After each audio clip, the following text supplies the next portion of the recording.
Hey guys, it's Sarah with ExtremeTerrain.com, and today we have a review and install of the TerraFlex 1.5-inch Performance Leveling Kit fitting your 2020 and newer Jeep Gladiators. This kit will work well for Gladiator owners that want a quality but still budget-friendly solution to give you some more room for wheels and tires and even out your factory rake. This kit provides 1.5 inches of lift in the front, reducing your factory rake and giving your Gladiator a more level appearance while still maintaining stock ride quality.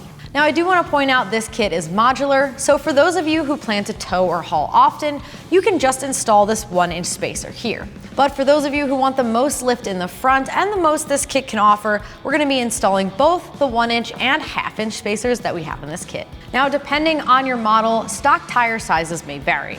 For ours, we have a 31-inch tire stock, which is what you will see in this video. The manufacturer recommends a 33-inch tire with this kit if you have a Sport or Sahara model, and if you have a Rubicon, you can fit up to a 35. This kit features spacers that have durable polyurethane construction with a nice black finish. They utilize a factory spring and shock and include all mounting hardware. And as far as price goes, this kit comes in at around $150, making it one of the more budget-friendly solutions to get a level appearance to your Gladiator and get you some more room for wheels and tires. And as far as the install goes, I'm giving this one a 2 out of 3 wrenches on the difficulty meter.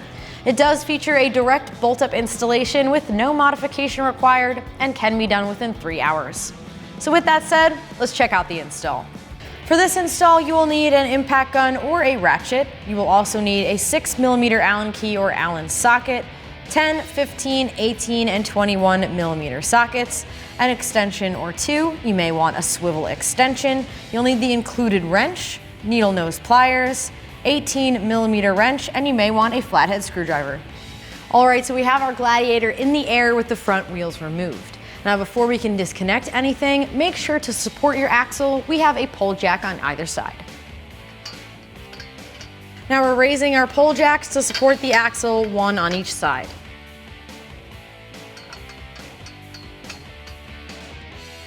Now we're not jacking up by this, we're just raising it until it supports the axle. The first step, with an 18mm socket and 18mm wrench, disconnect the nut and bolt that hold on the lower portion of your sway bar end link.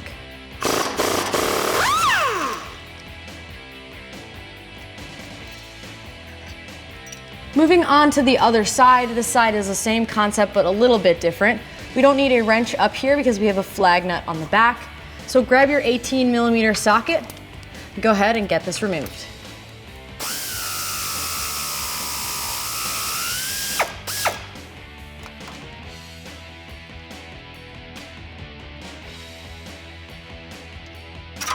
Next up, we're going to remove the bolt that holds your track bar to the axle. You'll need a 21mm socket, and you may want an extension. This is also easiest if the wheel is turned to give you a bit more room.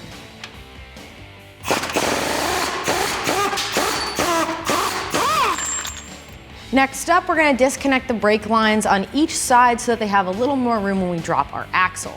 We're going to remove this 15mm nut at the bottom here, and also, just to be safe, a 10mm bolt up top. Grab your 15mm socket and let's get this removed.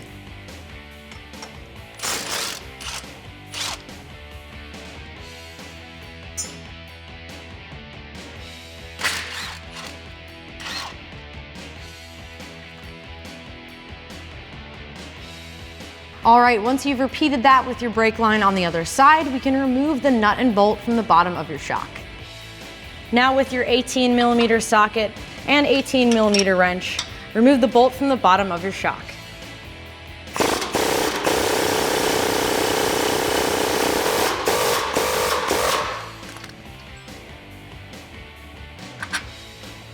Make sure you remove the bolt from the bottom of your passenger side shock as well. And while we're on the passenger side, we're going to unplug the 4-wheel drive actuator as well. To release this clip, you can use your finger. I'm just going to use a flathead. Just gently release it. Then to remove this connector, press down and pull backwards. Next up, we're going to disconnect the breather tube on the other side of the axle. With your needle nose pliers, Loosen the clip and wiggle it off. All right, so at this point we can lower both of the pole jacks so we can remove the spring on each side. And you want to make sure you do these as evenly as possible so the axle stays straight across.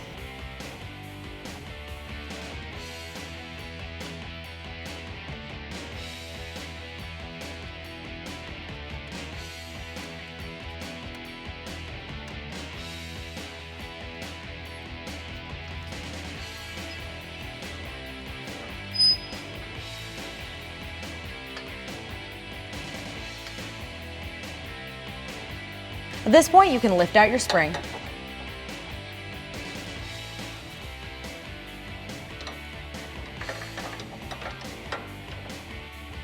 Remove the factory rubber piece. Now we can get our spacers assembled. We're going to stack them on top of each other like this. You'll note that the two tabs in the back are lined up.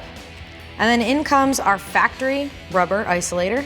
Go ahead and line that up with the two tabs as well. And now we can get this whole assembly installed on the Jeep. Now you'll notice that there's two tabs on the top here. They're going to line up to two holes in the top of your tower. When we have the spring in, make sure those are lined up. But for now, we're going to slide this in place and let it sit right here. Now we can reinstall the spring. It may take a minute to line everything up. And I want to point out that I have the bump stop extension on the inside of the spring here to help us line it up in place.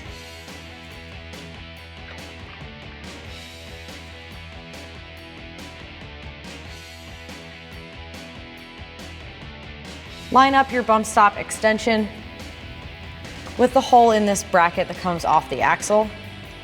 Slide the included hardware through. We'll install a nut on the bottom. Now we can install the nut on the bottom here. They have a special tool to hold it in place, so you can line it up with your bolt and get it threaded in. Now with the included tool to hold the nut in place and a 6mm Allen key or Allen socket, you may want a small extension here. Go ahead and tighten it down.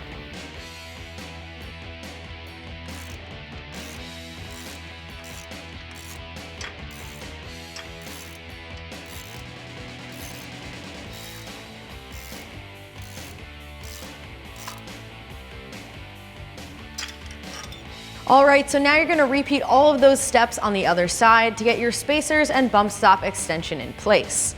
Next up, we're gonna lower down the axle so we can remove our pole jacks and get the vehicle safely on the ground so we can seat our spacers and line up the bolt for our shock.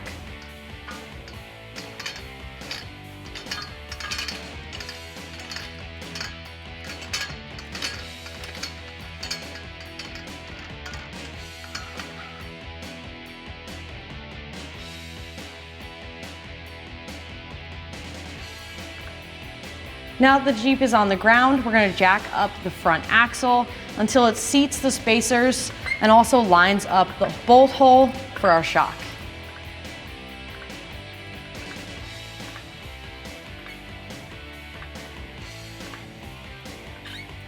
Before you go any further, you can check to make sure your spacers are seated by checking for two tabs, one on each side, one right here, and the second one on the other side right back there.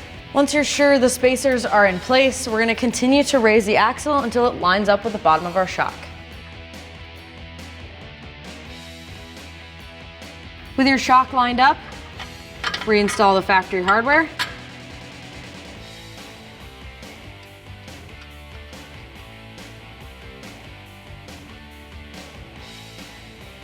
Now with an 18mm socket and an 18mm wrench, tighten these down. Now at this point, make sure you get your spacers seated and your shock bolt reinstalled on the other side. And now we will reinstall the sway bar end link. Line it up to the opening on your bracket. Thread the factory bolt through. Grab your 18mm socket and an 18mm wrench and tighten these down.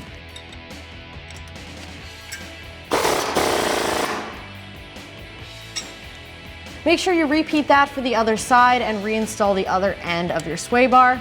And now we're gonna reinstall the breather tube. We're just compressing this clamp and sliding it back over top. Reinstall the plug for your four-wheel drive actuator. Make sure to press down this tab.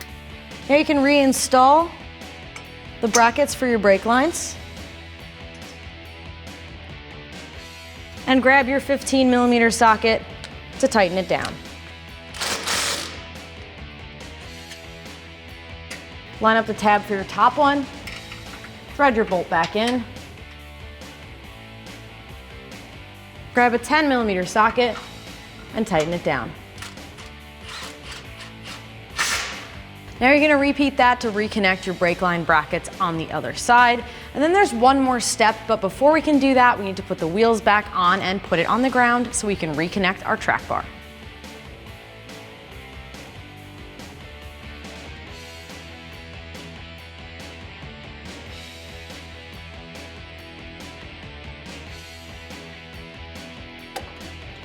With the help of a friend, line up the track bar with the hole in the frame by moving your wheel back and forth.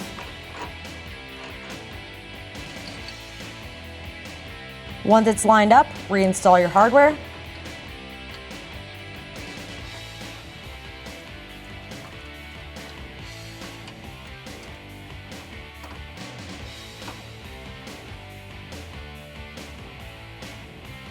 All right, now with our hardware in place, the easiest way to get a socket on here is to turn your wheel all the way to the right.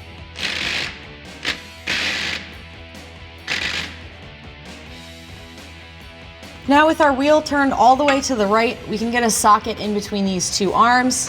I'm using a swivel as well to make sure we get a good contact on the whole bolt. Go ahead with a 21mm socket, tighten it down.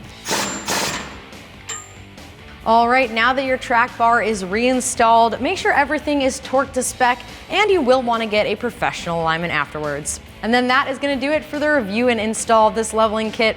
And remember, for all things Gladiator, keep it at extremeterrain.com.